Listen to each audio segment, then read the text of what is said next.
What's up, everybody? Welcome to The Stack. I'm Justin. I'm Pete. And we are here to talk about all the comics that are coming out on this very day. Well, Wednesday, July 30th. Oh, we're talking about all of them. I'm going to each store, and I'm buying up all the ones that we're not mentioning just to get them off the stands, because it's our town. It's Stack Town. And when we do the Stack, we are the Stack. And this is your Stack, folks. Welcome to the Stack, and we're real authoritative about it. You ready to get into some comics, Pete? I would love to. You like them? You still love them? Let's do a quick heat check. You love comics still? I do, yes. After all these years, still love it. Anything changed? Like have you dipped a little bit, or is the hype growing right now? Summer is comic season to me. Well, yeah, summer is comic season. It's the summer of comics. It's always the summer of comics. I feel like, over the years, my taste has changed. You know what I mean? Your love of relationships is worn off on, you know, I don't always need fighting, but, I feel like shit. You hear that, folks? This bad boy has a heart of gold, and we've reached it. He's like Grinching here when it comes to relationships and comics. Hyped to see that. My palate has widened over the years. Beautiful, like a gourmand, just gnawing down on these 4-color funnies. I was just upstate where I first really got into comics. I got some in my stocking at Christmas, but it was those summer walks where I would walk like 4 miles down a dirt road to get to the gas station that had a spinner rack. That was my love of comics. That's why summer's always comics. So we were kicking off with a classic summer stack, starting with Justice League Dark Tomorrow Special #1 from DC Comics, written by Marc Guggenheim and Marc Waid, with art by the Googs. We're talking about art by Cian Tormey. This is like an important comic. It's sort of pulling all the continuity that's been happening from all the dark side stuff, all the DC All-In stuff, has all been leading up to this. And this is the pivot point that gets us into DC KO and the next sort of round of events. Pete, how did you feel about this? Well, first off, cool cover. You know what I mean? That always sets a nice tone. I love the art inside. It's such a great vibe. I like this team that we're kind of working with. There's tons of actions and twists and turns in this issue. I mean, fucking Jonah Hex up in the mix. I'm a sucker for some Hex, so yeah, I'm loving this, man. I feel like this does a great job of getting you excited in this first issue, wanting more. Yeah, this checks all the boxes for me as a Justice League comic. This comic is a lot like sort of a Justice League meets Exiles from the Marvel Universe. Ooh, okay, I like it. We're getting like some of the time-displaced characters having to go and save time. We are going to spoil these comics throughout. We'll let you know if we're hitting on some larger spoilers. But I will just say a character that I've always loved since the 90s is Wave Rider, even though that's sort of a maligned crossover event. But we do see Wave Rider in this in sort of a sad way. I like these villains, these Omega Demons, I think they're called in here. What do you think about our guy Airwave has become like a player? Last week we talked about a comic that basically resurrected him, and now he's being told, coming and going, like, hey, get over the fact that you betrayed the Justice League by accident. You're important. What is it about Airwave? Like he has like Spider-Man energy. I feel like he's like a young hero who is powerful, but also it's just like a huge force of will. Yeah, I agree. I think he's being used well here. I feel like it's fun to ride with this guy. So yeah, man, I'm enjoying it. I also really like the Evil Legion is such a fun idea. I've said this before, and we're really getting close to paying that off more and more. This team is interesting. The only thing that I'm like, Jonah Hex, space. Yo, come what's on, he? Dude. He's like a regular cowboy. There's not a lot of. There's nothing much going on there from a superpower. They need someone who's like sometimes all you need is just a regular cowboy. You know what I mean? I've never felt that I need a regular cowboy. Like I've never been in a situation where I need to get along, little doggies. Oh, really? Okay, you don't Or need a to cowboy. mosey or anything like that? I mean, I'm mosey. he's got some six guns, you know what I mean? He can help. I do like there's a point in here where he's like, hey, thanks for the special bullets. I was like, yeah, okay. He got space bullets for his special time and space. Yeah, he's got non-killing bullets, you know what I mean? That way it's like cool. Yeah, it's really cool. Well, they're good for shooting Omega Demons, I guess. I am excited about the DCKO event. They're making it seem like it's just going to be fun with a little bit of continuity underneath. And I said this on the live show, but like anytime they can have an event with like some pretty staunch storytelling restrictions, it actually lets the creators get weirder within them.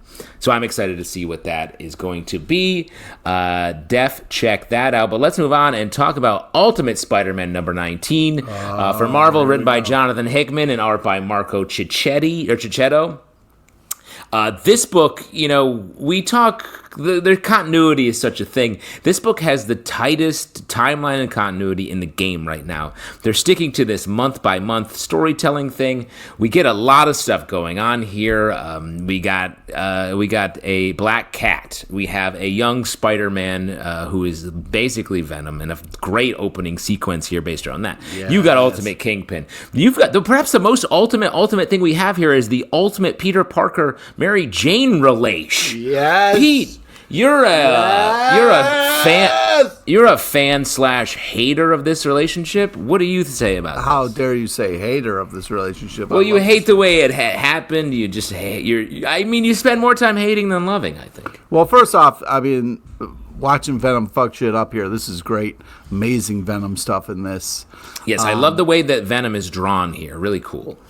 Yeah, and I also love, the kind of Parker talk we get here where they're trying to figure stuff out. The parenting stuff. I mean, you had to kind of like this. Even superheroes got to kind of get on the same page about how they're going to kind of parent. I get a lot of parenting in my day-to-day, Do you think, like, journalists are like, fuck, yeah, Clark Kent's writing the news. Yeah. You think they get to feel seen there? Yeah. Oh, yeah, definitely. Well, how did you feel as a parent? Were you like, oh, finally, we get some, instead of them just making out and then being an adorable couple, it's like them just having some hard conversations of like, would you please back me up? I mean, I said he had a timeout, and then you didn't say, so now he doesn't have a timeout. I just wish we were on the same page, I'm going to firmly go in the more making out camp on this one. Like, let's see some more kissing from our gang here. Like, get Mary Jane and Peter should be just love all the time. We haven't gotten in so long. It's nice to see it. I also like the last moment we get. Perhaps a great thing to happen between the two of them. And I gotta say this, like, the Richard Parker character is such a good addition. And despite the fact that I think we're only going to get 5 more issues of this comic. I think it ends at 24. So we need, they're spending a lot of time building up a lot of things. And I'm just going to be really sad that it's going to end soon. Yeah. Well, I mean, it's a great run. It's fun. Amazing art. So, it's better if I had something great than, not had it at all. You know what I mean? 'Tis better to have loved and lost than never to have loved at all, says Pete, sort of. That's right. Wow, beautiful. Sort of our Shakespeare. Speaking of our Shakespeare, let's move on to Speed Racer number 1 from Mad Cave Studios, written by David Pepose, art by Davide Tinto. Now, this guy's good at driving a car. Yeah, he sure is. Maybe one of the best. What may be one of the best in this era of cars driving, and F1, and NASCAR, and traffic jams across the Northeast corridor. What's special about a Speed Racer? Well, from me, let me say real quick, I've never really seen or read a lot of Speed Racer. I didn't know his name was Speed Racer. Yeah, what do you think, dude? This is back before creativity. No, I just think that this is classic fun. I was a fan of the Speed Racer cartoon growing up and used to him driving up the sides of buildings and stuff like that, which is fun because what's great when you're a good racer, and they talk about this in this issue, you can do anything. You know what I mean? You can get creative. You can drive up walls. It's where your imagination goes. Do you think I can't drive up a wall just because I haven't tried it? Yeah, I think that's really. I think I should give it a shot. Yeah. Pack the whole family in there. You know what I mean, and give it a whirl. We're going up. We're going down the Grand Canyon, across the bottom, and up the other side is our goal. Smart. That'd be a fun trek. I do love the racing scenes in this. I feel like they did such a great job. Especially, it's tough sometimes as a comic to kind of show action, with movement, and stuff like that. With cars. Yeah, and I think this does a great job with it. I loved all the racing scenes and stuff like that. I think they did a good job. Yeah, Chin Chin the monkey. Oh, come on, Chin Chin. Hanging out. When this reminded me of I heard a story, this when I was upstate for July, that my grandfather was in World War II, flew out of northern Africa, and he had a tiny monkey that flew in his plane with him. So that is just a fun way to live. Great to have a monkey hanging around, says everybody. Sorry, you said World War II, and I just checked out. I didn't. Yeah, you got really scared. I didn't mention it, but Pete just fully vanished. He's scared of WW2 because in a previous life he was a Italian villager who was stuck. He just wanted to make his pizza pies, and unfortunately Mussolini kept trying to put a stop to it. But I like the dramatically. I think this ends really well. I like we get a nice little relationship thing, not to be myself so hard, and another dramatic thing happens at the same time. I think that is well done. I hope that this develops a bit. I'm sure it will. David, thoughtful writer. Yeah, I'm certain we're going to get that. Great writer. Because the table is certainly set here. So I'm curious where we go next. And I'm curious where we go next. No, I'm not. I know the answer. It's Titans 2025 Annual Number 1 from DC Comics by Phil Jimenez. Yeah. I mean, this is just really cool, kind of, I thought, a fun use of annual where we focus on a Donna-ish. This is fun, sweet. I like the date at the end. Love the art. I just felt like kind of cool to see her over the years, a little kind of time dashing kind of fun with this. You can understand wanting to hang out with Wonder Woman all the time, but she's got to go on adventures of her own, But, I just thought amazing art, great use of the kind of annual. I thought this was fun. Yeah, this is just a fantastic statement comic for Donna Troy. Like, it to me, it reminded me of the iconic George Perez Wonder Woman book from back in the day. This is Phil Jimenez taking that on for Wonder Girl Donna Troy. It's definitely focused on her. We do get a lot of the other Titans in this, but it's certainly her story. There's a great section in here where they're all young. They're all hanging out with Alfred, Pete, your guy Alfred. Come on. Prime butlering happening here. Yeah. He's like, Masters Titans, can I get you anything? Like, this guy's crazy making Manson a log and peanut butter on Ritz. Come on, dude. Who doesn't love those things? You know? His birthday, he's making some of that dirt cake that looks like dirt, but is actually cake. Oh, man. The original Is It Cake was dirt cake. Oh, yeah. Nice emotional stuff here. And I do think, like, as it goes on, you really, I'm like, I like Donna Troy, but I've never been like, oh, give me more of that all the time. Mm-hmm. This book will make you love her. There's just a great section here with Batman in relation to a Robin situation that happens that I thought was just beautifully done. Great. Very good book.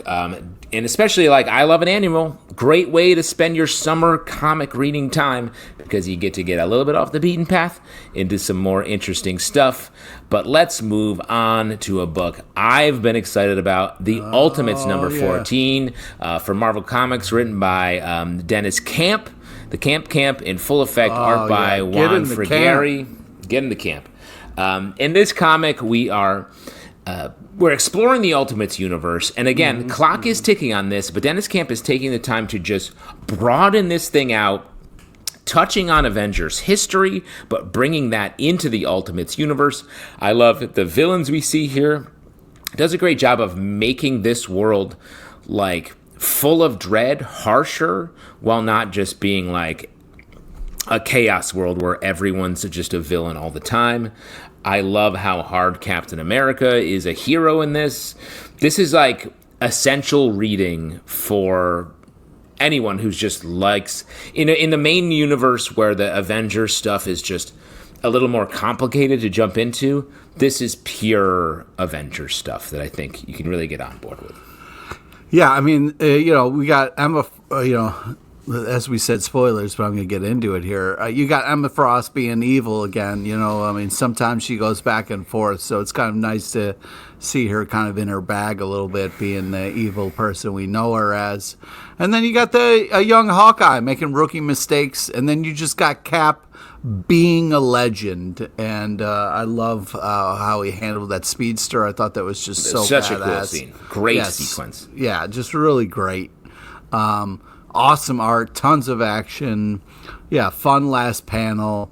Excited to read more, and I have written down JT Sizzle be camping, so this is just in his wheelhouse of fun. So this is great. I just came back from camping, and I'm still in my heart camping with Deniz Camp. Shouts to page 20, which is just a great close-up series of panels of Cap getting his ass kicked. Oh my God, yeah, that's a fun montage. Great, punch out of Captain America in there. I mean, we go back and forth talking about because the weeks are off. Absolute Comics all come out, and we're like, we love those, so good. Then Ultimates come out, and we're like, we love those. It's just an exciting time. We don't need to choose. We don't need to choose. We love them both. You can have them both. Exactly. Exactly. I want all the ants on all the logs. I want more ants than logs. I want more logs than ants. Wow. Let's move on to what's that? You can't overant a log. You know what I mean? That the more raisins, the more of a party it is. What's the right number? Ants on a log, for those of you who don't know, iconic snack from probably summer the camp 50s. Snack is what I think about. We're talking celery. We're talking peanut butter, and we're talking three raisins. We're talking three. How long a stick you got over there, bro? What? How much you got? You're Dude, talking what? You load had two? that fucker up, dude. Come on. Wow, you got a. It's a trough for a reason, bro. Come on.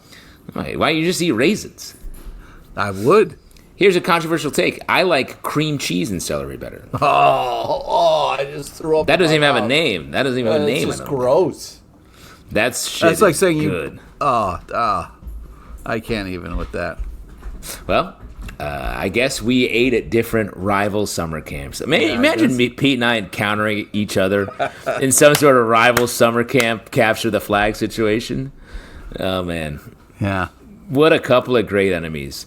Just like what's going on in The Last Witch, Blood of Betrayal #2 from Boombox. Written by Conor McCreery, art by Vivi Glass.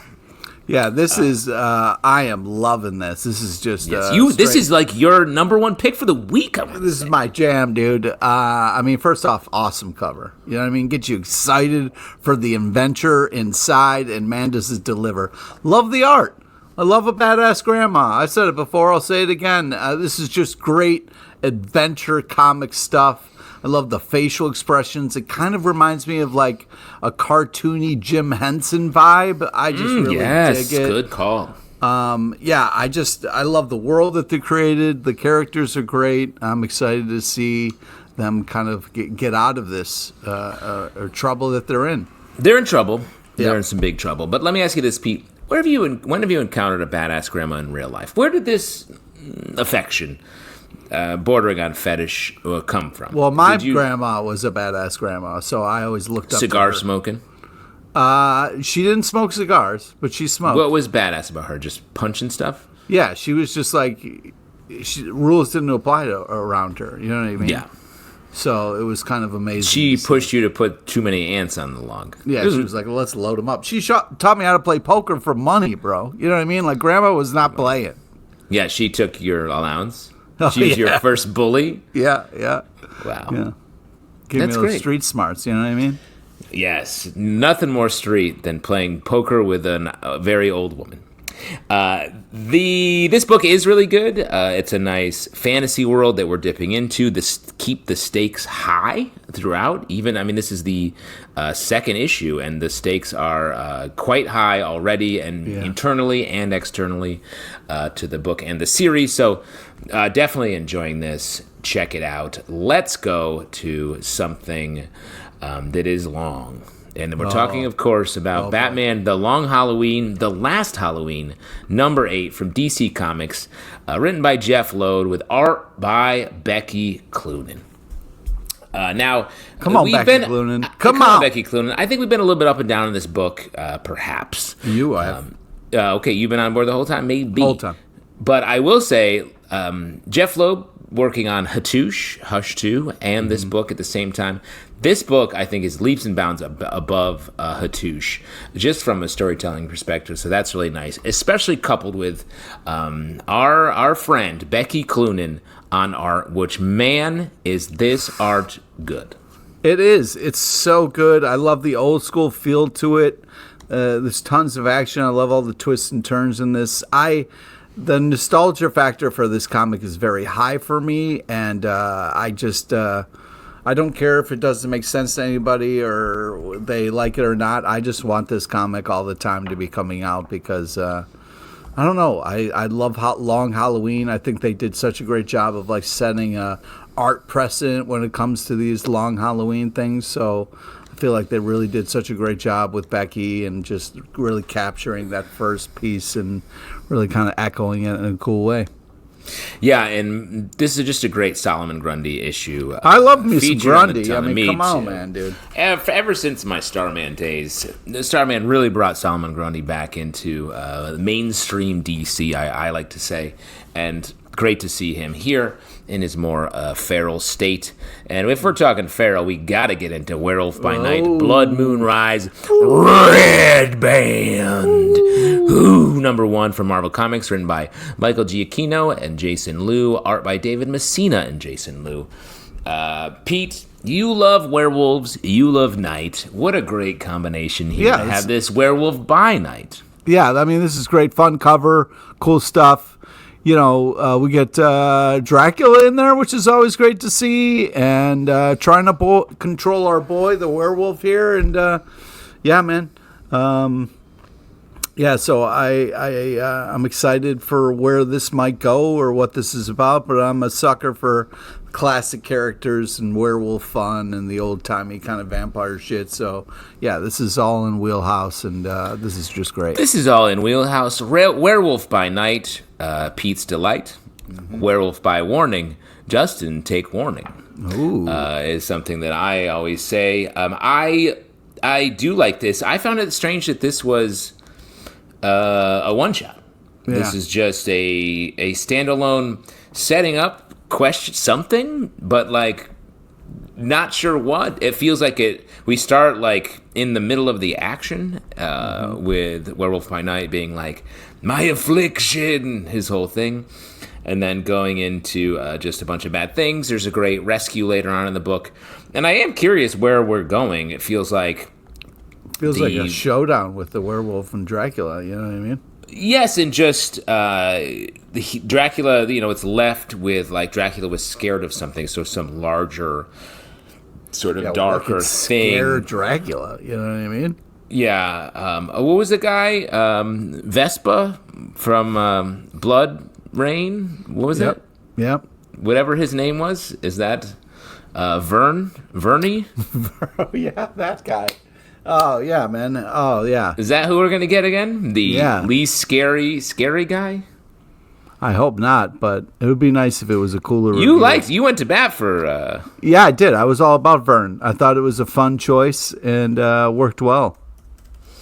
Man, it's so crazy how quickly... it's out of the lexicon. I used to be able to pull it up, and now, yes, really good. And also, definitely Blood Rain was not the name of that. Blood Hunt. Blood Hunt. Yes. Yes, the Varney. Blood It was Varney. Varney, that's what it was. Varney, Blood not Hunt. Looking it up, just remembering. Good, really good, Pete. Really good stuff. Really digging into. And by the way, I know you have it written around your laptop. You have your Verney. Yeah, Varney notes. You have your Varney mural that you painted on your wall. Yep. Which is really great. Your life legally not a murder board. You know what I mean? Yeah. Thank you for saying that by court order that you have to say that. There's also a fun backup here where we get the other by nights hanging out, which I thought was fun. Yeah. We get a werewolf by night, demon by night, and then a second werewolf by night, which is fun. This story was more of like a fun summer thing where they're doing battle with Nightmare, and it's revealed that they just went to sleep. And they're like, that just happens every night where they fight Nightmare until they wake up and they're like, hey, should we go get some food? And they're just walking around. That's how I start every day. Wake up with blood on your hands and mouth. Thinking about food. Wow. That's a confession. Let's move on to our next title, I, Tyrant #1 from Image Comics by Izan. Yeah, not I, Tanya, it's I, Tyrant. Yes, and so much in common with I, Tanya. If Tanya was slowly becoming a mythical devil from a long dormant religion, this story gets into it. It's dense. The art's really, really good and big, trippy, very like horror comic coded, and establishing this religion and then getting into some really like lingering in some horrifying snakes coming out of the back moments, you know? Yeah, I mean, obviously it reminds us of Sergeant Serpentor with the two kind of neck snakes, you know what I mean? You said us. Yeah, like us, the royal we, like all people who love G.I. Joe. Am I in the royal we? Are you? Well, no, you speaking for? You're like no. You're like oh. Wait. When you say us, you're speaking for you and the Joes. That's right. Me and the fans of Joes. Here, Pete. That's stolen valor. You need to be a Joe. You need to be a Joe if you're going to claim Joe. Okay, I'm just saying that like. If you read this comic and are a fan of G.I. Joes, you would be like, this guy's talking about Sergeant Serpentor. He's not, you know. I mean, we've made fun of Joes by naming Joes that I think would be great. Obviously, like Work Boot. Talking about Roadblock? Yeah, that's probably what it is. Yeah. Or sauerkraut or whatever. But there's a lot of options to say there. But let me ask you, Pete, I don't think we've ever said, what would your Joe name be? Oh, how would I know? You know what I mean? Well, don't they come up with their own names? Who names the Joe?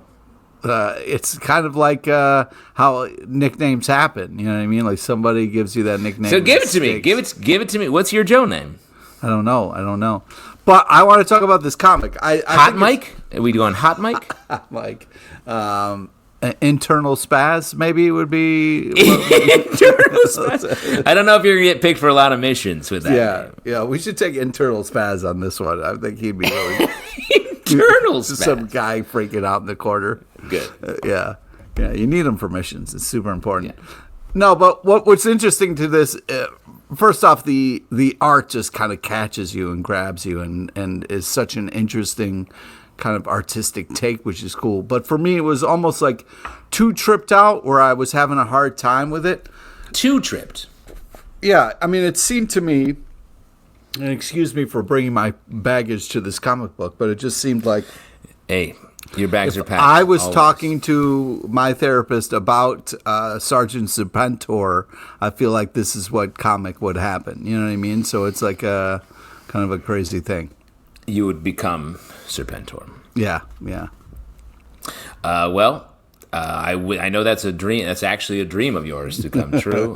So let's move from your dream to mine. DC and Sonic the Hedgehog #5 from DC Comics, written by Ian Flynn, art by Adam Bryce Thomas.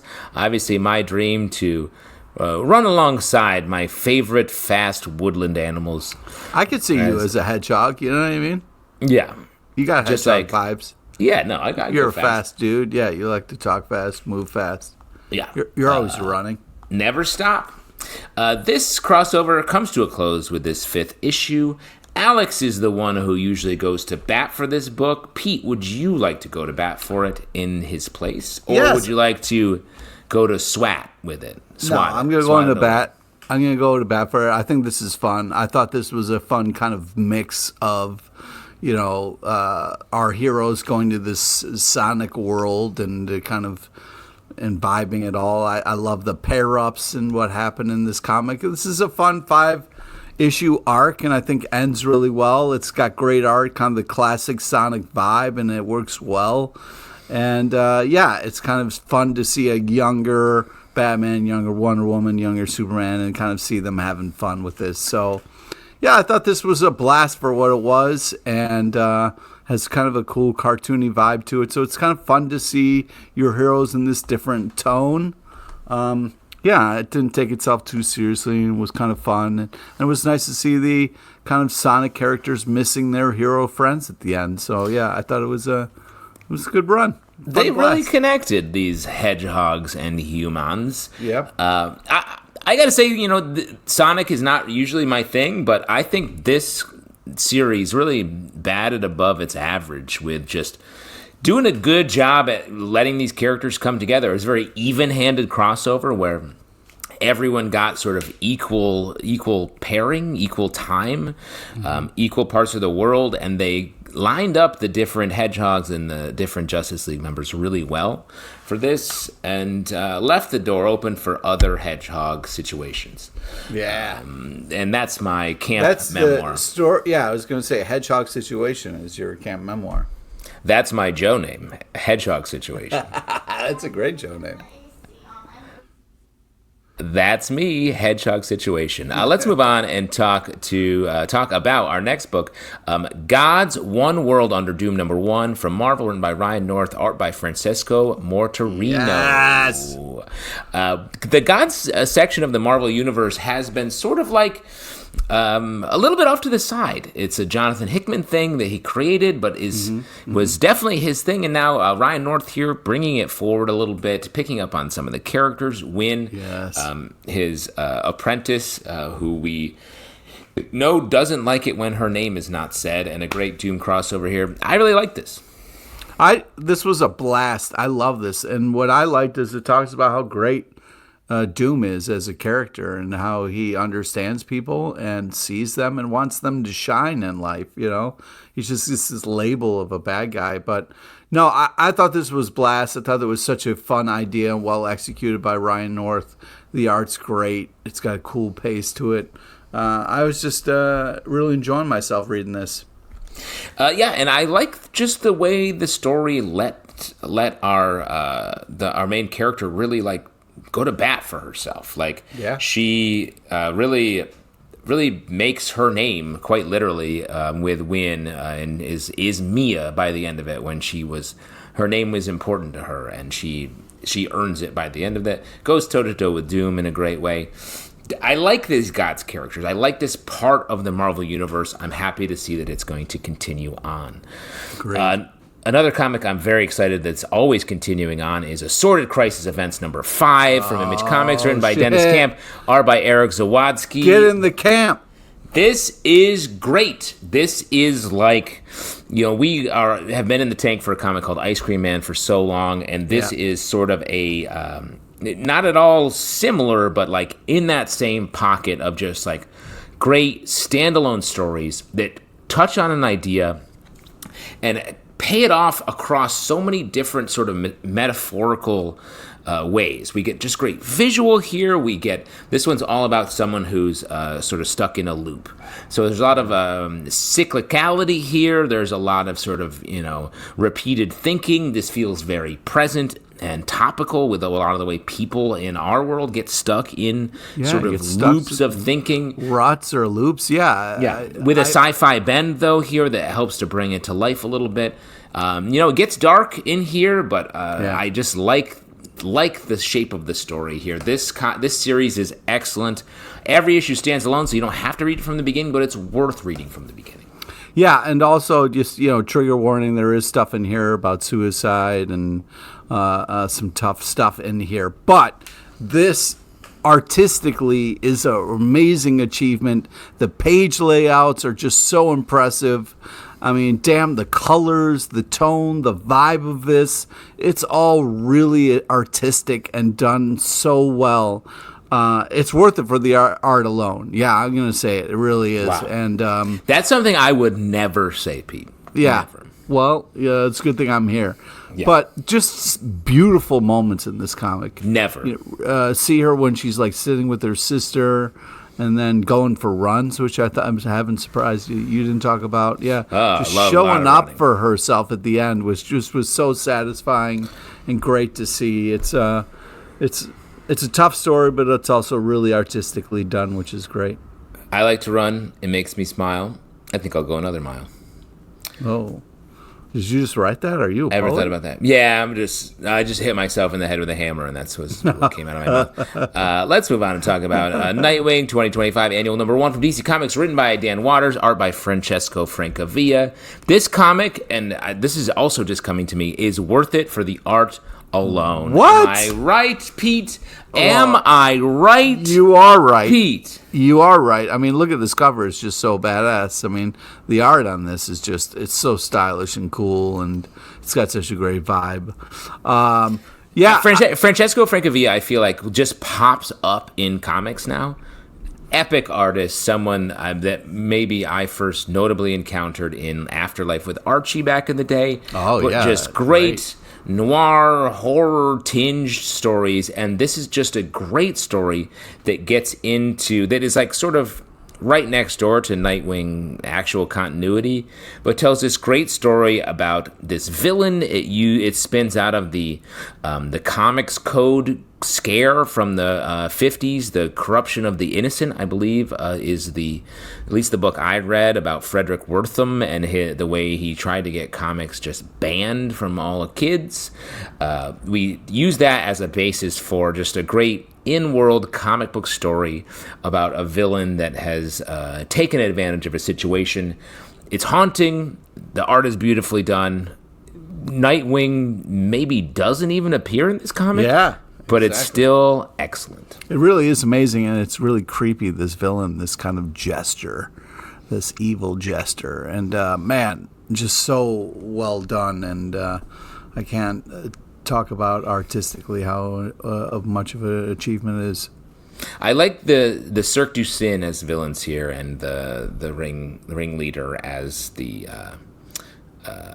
Ringmaster as the villain here. It's very, very cool. Nice way to take a dark angle on Nightwing's origin. But let's move on to Spider-Man versus the Sinister 16, number 1 from Marvel Comics, written by J. Michael Straczynski, art by Phil Noto. This book's funny. This book is a funny little book. It is, it's set up on the cover to be just like a knockdown, drag-out fight between Spidey and other villains and an extended rogues gallery here. But that is for sure not what happens. Yeah, I just think it's a fun idea, so well executed. Spider-Man's just trying to have dinner, and all these villains keep showing up, and he's got to have all these sidebars and stuff, and just really fun. Giant fight breaks out, but my favorite moment, just the MJ and Peter on the rooftop in New York City being just all snuggles and cuteness and snuggles and cuddles. Look, Pete, this is like 2006 again. Just Peter and MJ hugging and kissing all stack long. Come on, man, on the rooftop together. I mean, it's just beautiful. Yeah. We can't build the streets together. That's what you think all the time when you're reading this stack. Mostly made of 80s songs. I know you are. That's the nostalgia bath. You're truly bathing in at all times. That's right. Again, Pete, you're asked our audience to think of you nude bathing a lot. Nope. And yes, you do. Nope. Well, when you take a nostalgia bath, are you wearing clothes? Yeah, I wear a swimsuit. You wear a swimsuit when you bathe generally, or are you wearing a nostalgic swimsuit? Yeah, I'm wearing a nostalgic. It's a nice one piece with a shower cap. You know what I mean? Classic. A one piece. Tell me more about. Tell me more about what you mean here. Do you mean like a Charlie Chaplin bathing suit? Yeah. Or do you mean do you call a regular bathing suit like a board shorts a one piece? No, I was thinking of the old timey kind of like, with the top and bottom suit. You know what I mean? Nice, like sort of a wrestling singlet style bathing suit. And then did you say a cap on? Yeah, like a nice straw cap, you know what I mean? Keep a straw cap. Wait, like a straw hat, you know what barbershop I mean? singer? Yeah, like exactly. hello, like a pork pie? Wow, I gotta say, I was making a joke about Nostalgia Bath. You've painted a picture that is truly insane. Thank you. So now you're asking the audience, when you say like, "Oh, it's a real Nostalgia Bath," to picture you in a straw pork pie hat, a wrestling singlet style bathing suit, just relaxing. Someone throws you a cane and you say, "Hello, my baby. Hello, my honey. Hello, my ragtime gal. I love Peter and Mary Jane." Exactly. I mean, that's what this comic's about. It's a beautiful thing. It's nice to see them all kind of together and kind of trying to work it out. I like you said, this is funny. It's a blast. Well-executed idea. It's rare to see like a truly comedically premised mainstream comic, and that's what this is. JMS, a comic book writer forever. People sort of, have not always 100% on board with him. Everyone has their own mileage for JMS. But I think this comic really works. A lot of great guest stars. A fun, even-handed premise. Honestly, if you gave me this comic without showing me who wrote it, I would guess this was a Chip Zdarsky comic. Ooh. Because of the way the story's told. And it really works. It's sweet. It's funny. It's got some exciting moments. There's a lot of like dating, allusions to dating, different characters dating, which I thought was great. It was really nice to have in this comic. That's a def pickup for me. But let's move on to one that I think is a def pickup from our guy Pete LePage over here, and that is Lucky Devils #4 from Image Comics, written by Charles Soule, art by Ryan Brown, the team who's been around for years.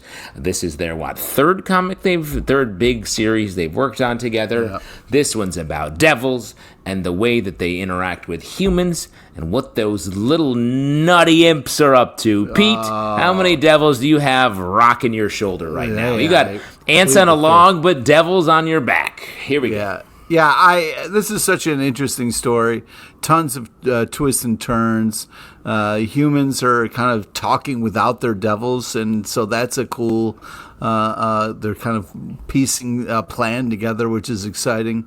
Yeah, I can't wait to see what's going to happen next. Charles Soule and Ryan Brown are such a great team. It's kind of fun. We're kind of in the middle of stuff right now, so I'm excited to see who's going to win this battle for souls here and lives as the devils are trying to manipulate us. So hopefully we can win, but I don't know. It's not looking good for our team here. You mean devils or humans? Which side are you on? Oh, I'm on Team Human. Interesting. Strong choice. Thanks. Gonna go with the devils. Whoa, really? On this one. Team Devil. This book, it's complex. It's like a Jacob's ladder of unfolding ideas. But these guys are great at unfolding big ideas and complicated worlds at the same time. They did 8 Billion Genies. They did Curse Words before that. Books that we've sort of been going to bat for a lot. And this one, plot unfolding. The crazy thing about this one is this isn't going to be a long series. I think we're almost halfway through. So that's pretty crazy given sort of the length and breadth of this story. Very excited. I think these guys just complement each other so well. So happy to have this going on right now in the hot hell of New York City. What, if this was real, would you listen to your little devil or what? I'd hear them out. Really? Look at you. I mean, anyone's talking. Anyone who comes over, I'm happy to just chill with. Wow, that's really impressive. Why? Just to listen to a devil? Yeah, I just wouldn't do it. I hate Mephisto so much that I would just be like, get out of here, devil, I'm not fucking. But what if that devil was like, I don't really know Mephisto, he's sort of not my guy. I'd be like, no, man, no. You wouldn't trust them. No, you can't trust the devil, bro. Although hot stuff, I guess, is the one exception to the rule. Yes, I think that's one devil you can always trust. Yeah. What to reference hot stuff in this We're talking about little devils. I mean, what the heck, man? Yeah, no, it's true. It's just to have hot stuff right on the tip of your tongue. That's just you and your pork pie and your singlet just being ready to take a bath. Hey, hello. Hot Stuff was one of my first my Coney Island baby. Hot Stuff is always right here. Hot Stuff was one of my first comics, bro. I think Hot Stuff is just lurking on your shoulder. But literally, enough about this. Let's move on to DC's California Love #1. Whew, Quite a title right there from DC Comics, written by Brian Q. Miller, Christoph Bogax, Joshua Hale Fialkov, James Reed, Megan Fitzmartin, Brandon Thomas, Dave Weigels, George Mann, art by Gerardo Sandoval, Jacoby Salcedo, Bruno Abdias, John McKell, Marshall Toledano Vargas, Judy Ba, Joey Vasquez, and Travis Mercer.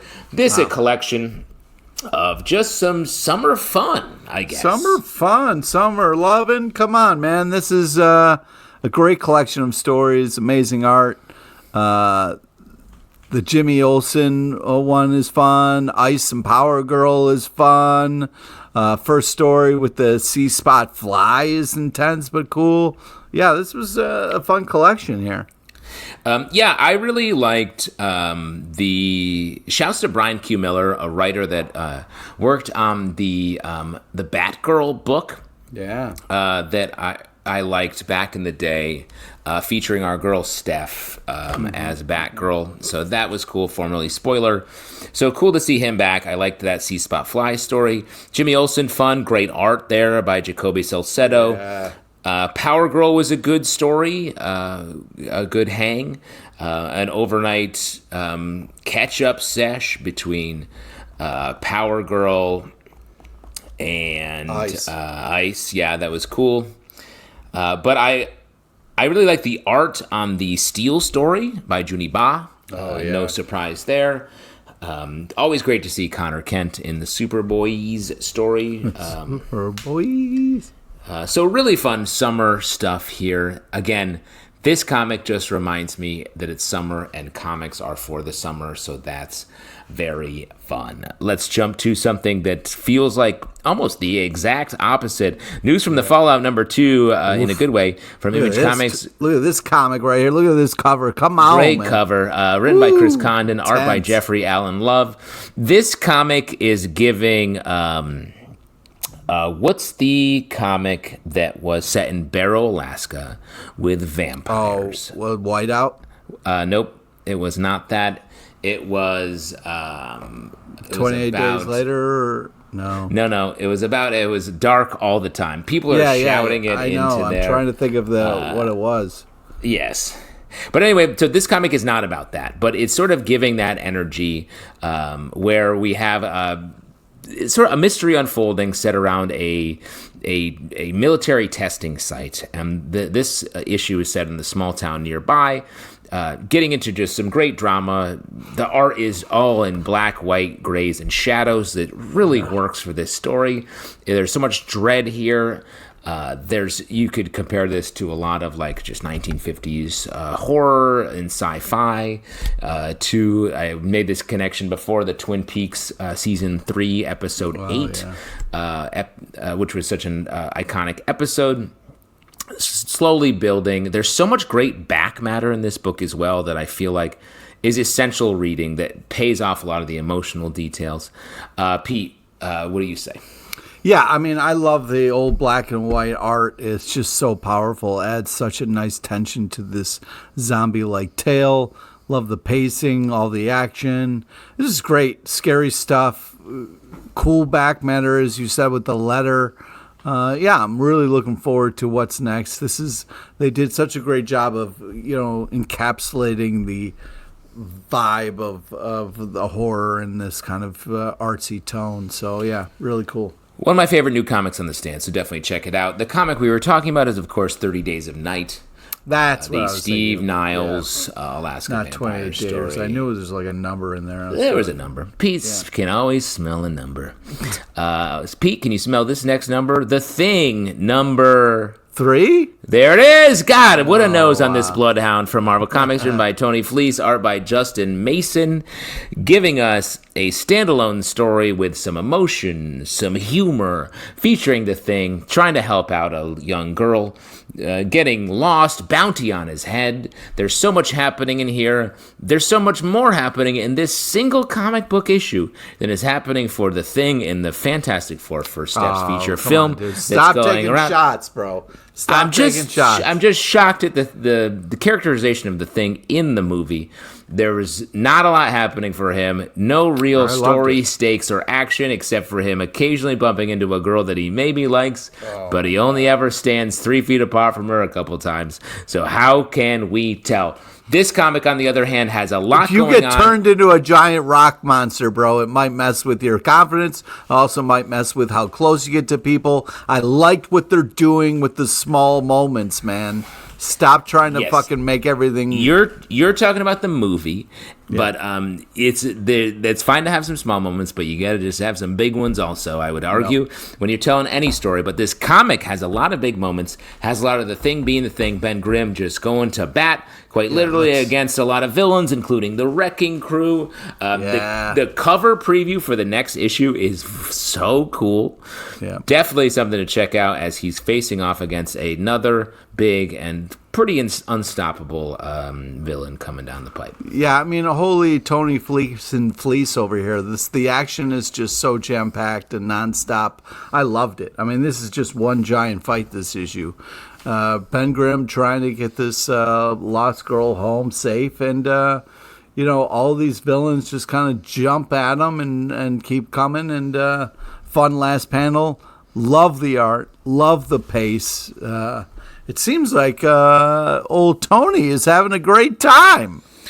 Tony is busy, and this comic, it shows that he can take a lot and still do a lot. But I want to talk a little bit about... I have a question for you, Pete. What's the furthest place from here? Alaska. Any ideas? Yep, Barrow, Alaska. That's why we referenced it. Number 22 from Image Comics, written by Matthew Rosenberg, art by Tyler Berge. Yes, Berge, bringing us the latest issue of this fantastic series that gets into kids in a strange post-apocalyptic world with mysteries continuing to unfold. We're getting mysteries, fun, just interesting, surprising ways of putting these characters in different situations. Art by Tyler Boss is unsettling and affecting at the same time. This issue has been delayed a little bit. There's a little bit in the back matter talking about how they're going to take some more time before they get to the next issue because they want to make sure it's good because these guys are busy. Yeah. In a good way. This is just another great issue. At the end there, his friend does a little body shaming, which I was like, yo, that's not cool. But, just because you have monsters all over your body doesn't mean, you can't be proud of it. You know what I mean? But, yeah, I just... You mean tattoos? No, I thought his, Or like leeches? No, I'm talking about the fact when he took his shirt off and everybody was like, oh, gross. And it's like, well, he's just got some eyes and some teeth and some monster stuff going on. I will say that would be strange to see on a friend. Well, I'm just saying, it would be nice if your friend didn't immediately be like, oh, my God, What's wrong with you? Yeah, but if you were to ever slip out of your wrestling siglet and take off your pork pie hat and there was a mouth there, I'd be pretty surprised. Yeah, but I would think you wouldn't say anything because that would be kind of, let me tell you, buddy, I would say something. Yeah, right. Okay. I would be like, hey. Well, that's fair. FYI. But hopefully you wouldn't be like, oh, my God. Question. Well, let me ask you this. Here's the situation I was in recently. I went, it was in upstate New York, got into a sort of a creek, a big, wide creek underneath a covered bridge, so picturesque. Sure, classic. We were sliding around on these rocks with like little waterfalls. It's sort of like a natural water slide a la Swiss Family Robinson. Right. Sliding down, my wife's like, oh, what's this weird little like worm? I was like, oh, I don't know. It doesn't look like a leech. No, it wasn't a leech. And then I'm like, it's nothing to worry about. And I was like, oh, look, it's just algae. And then I swiped my hand through it, and it wasn't algae. It was hundreds of little worms. And I was literally covered in them. Here's what they were, though. Black fly larvae. Oh! Better than leeches. Not much. They don't suck your blood. They're just hanging around. That's so, like, super it was gross. just gross to be covered in all those things. So I definitely get what you're saying here, but great comic. Yeah, this is a great comic, and just love how weird and creepy the story is and how unique it is. And I think the writing's unbelievable, and so is the art. You talked about the tone that the art sets. It's creepy. Sometimes it's hard to get across, like, the stillness and the creepiness. And, the boss of all the Tylers does such a great job with that. He's my boss. And, he's definitely your boss. I would love if you two I have to report to him every couple weeks. You should. But Justin Tyler and Tyler Boss. Yeah, so it would be Tyler and Tyler, and I just think it's a match. What a match that would be. Can you work together just for a joke? You should find out. I will do that. And I just want to say, like, the back matter talking about how they're going to take some time. It's written with like, oh, we're sorry. Thank you for support and patience. Take your time, guys. We want this book to be awesome. Like, don't sweat it. You guys are great. You're busy. You're doing great other books, including one we're going to talk about in a second from Tyler Boss. And, of course, we're taking everyone down with us from Rosenberg. Right. It's great. They also have their producers on the Four Kids Walk Into a Bank movie. So there's a lot going on. It's very cool. It's nice to see them being busy and doing cool things. So do not be upset. Like the next book we're going to be talking about and the characters featured within Spider-Man Wolverine #3 from Marvel Comics, written by Marc Guggenheim, art by Akari Andrews. And this book, Wolverine stab his friend Peter. What the... Hey, is this you go to the Savage Land and you get a little like messed up? What's up? First off, I don't like your tone. Okay. Hey, I don't like getting stabbed by a bud. Yeah, sure you don't. But listen, what I liked about this issue is they're working through their issues. You know what I mean? It's two people talking and being like, listen, yeah, I have a past, okay? I'm not proud of my past. I'm not proud of the things that happened, but I was brainwashed. I was tricked. I was, whatever. And, they're trying to work through it, which is very mature and very positive. And so I was all about it. But, man, this art, I mean, oh, my God. Andrews' art is just so awesome. I love Spidey in the black suit. Yeah. And the Wolverine in this. This is just so classic and cool. But, man, the art, though, I mean, come on, the art.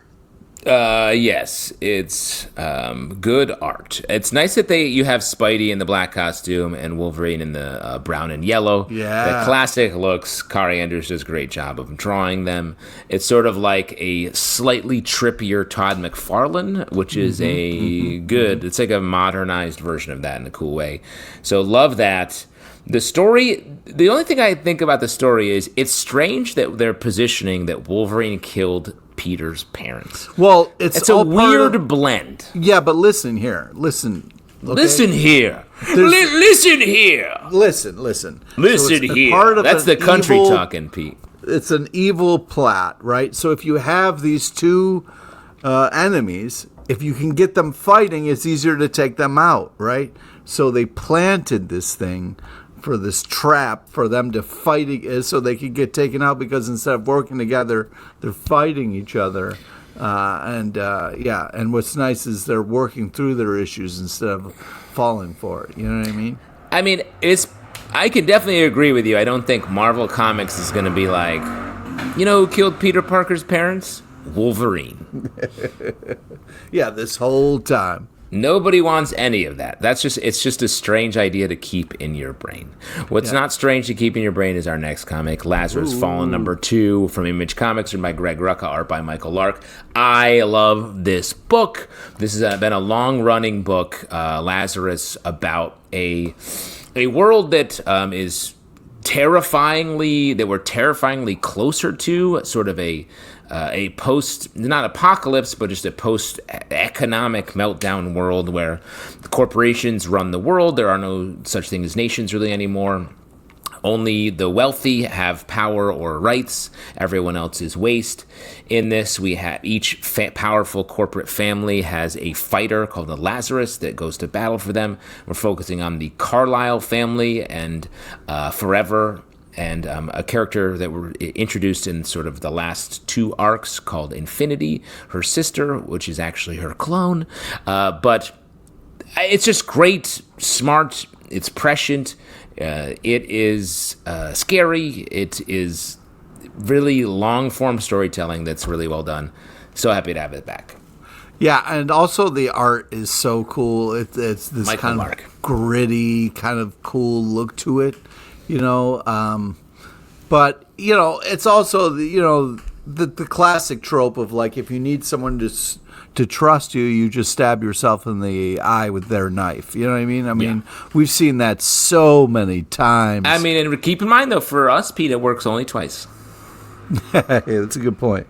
And then the second time, sort of like, I fucked up. Yeah, you're kind of. You only want to do it once. Yeah, I mean, realistically, you should probably never do it. But man, you got 2 eyes. You can stab one. Oh my god!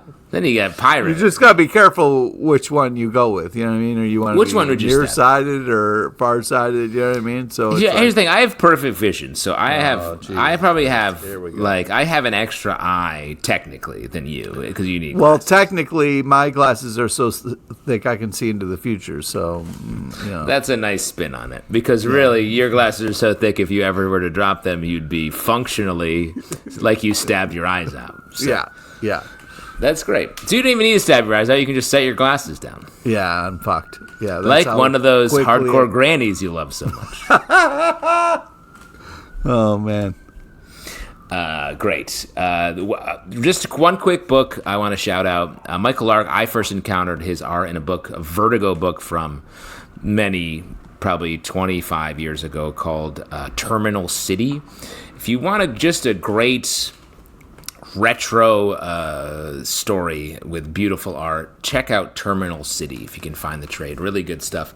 But let's jump into Incredible Hulk number 27 from Marvel, written by Philip Kennedy Johnson, art by Kev Walker. This is, I think we finished up sort of a big arc recently. We had Philip on the show, the live show, who talked about his work on this and some of his other stuff he's doing. Always love talking to him. He cares about the books he works on so much. And this issue, a standalone issue, really shows that, I think. Oh, yeah. Shout outs to PKJ here. I mean, he's killing this. First off, incredible cover. Love it. Gets you pumped to read. I mean, this is what you want, you know. But man, this trigger warning here. I mean, this is Hulk dealing with abuse and saving a kid from this horrible parent, and wow, just some really deep, amazing kind of stuff here. Not your kind of average Hulk smash. This is some interesting stuff that it's covering, but man, just powerful and beautiful and amazing, and an interesting place for Hulk to be. So yeah, I thought this was a great use of Hulk in here. I know we can't have him forever just doing this, but it would be awesome to get these standalone stories of the Hulk encountering people on the road. Sort of a shout out to the original, the old school 70s TV series where it was like story of the week. Yeah. Just encountering these bad situations and sort of using the Hulk to right some wrongs. Just love that idea. So this story is super emotional. Even if you haven't been reading this series, great pickup. This comic, this issue number 27. And let's wrap out the stack with You'll Do Bad Things number 5 from Image Comics, written by my boss, Tyler Boss, art by Adriano Tertolici. And we just talked about this as the book that the artist on What's the Furthest Place from Here has been writing, going out on his own. In this comic, you have a writer who has written about serial killers, or a serial killer. There's another serial killer on the loose, and he's starting to suspect that he is involved in it somehow because he knows too much. This issue, I think this is the penultimate issue. It's concluded next issue, and this is sort of the telling you what's up issue. Yeah, the setting it up. I won't say too much about what happens, except this comic is really good. It's full of dread and unsparing in its portrayal of these characters. You know what I mean? Yeah. First off, crazy cool cover. Love the twists and turns in this kind of whodunit story, this kind of trying to discover who's the killer and who's not, and who is responsible for these new killings, and just the coloring, the shading, it's all done for this interesting tone of this, like, oh, we got to get to the bottom of all this before they strike again. So yeah, the emotions just jump off the page, which is exciting. There's almost like a jump scare where it's like they open this box and they kind of reveal the body inside, that I was just like, oh my God, that was such a powerful, cool panel. Yeah, I cannot wait to see what happens in the next issue. This is scary, but also a blast. The main thrust of the story is centered on this interview between the writer character and the serial killer that he was writing about. And it's just so well done. The serial killer talks about how, like, we write together. I just love that idea that the killer is considering his, like, biographer or the guy writing the true crime adaptation of his work as his collaborator. It's just a really smart idea and creepy in just the right way. Truly, really enjoyed it. Definitely pick it up. And folks, that's what we call the stack. That's what we call the stack for this day, July 30th, 2025. If you like what we're doing here on the stack, please check out our YouTube, where you can see a video of this very podcast, unless you're watching it and then you're seeing me in my dubbed on the live show Magnum PI shirt by this lovely lamp that shines on behind me. And look, my Moby Dick poster that I got from, I think... There she blows. Tom Neely, a comic book artist. I got it at Comic-Con back in the day when we were working at San Diego Comic-Con. But... we have so many other podcasts you can check out. Check out Comic Book Club News, where we have daily news stories, great short podcasts to just get you caught up on what's happening in the news, hosted by Alex Zalbin. And then we have in our Marvel Vision podcast, we just did a review of the Fantastic Four First Steps film, which you should definitely check out. We have our Superman review on our Sons of a Gun podcast about the DC. Don't forget the Discord. Universe. We have a lot of fun in the Discord. We have a lot of fun on the Discord. How do you get to the Discord, you ask? Well, you join our Patreon. If you join our Patreon, you can come hang out with us. We're on there chatting all day about all sorts of stuff. Please do that. It's very fun. We will be back next week with so many more comics to talk about, because like Images of Pete taking a loose bath, the comic book business never stops cranking out the hits. So we'll be back next week. Right, Pete? Yeah, take care of yourself till then. Take care of yourselves till then. And goodbye, my Coney Island baby.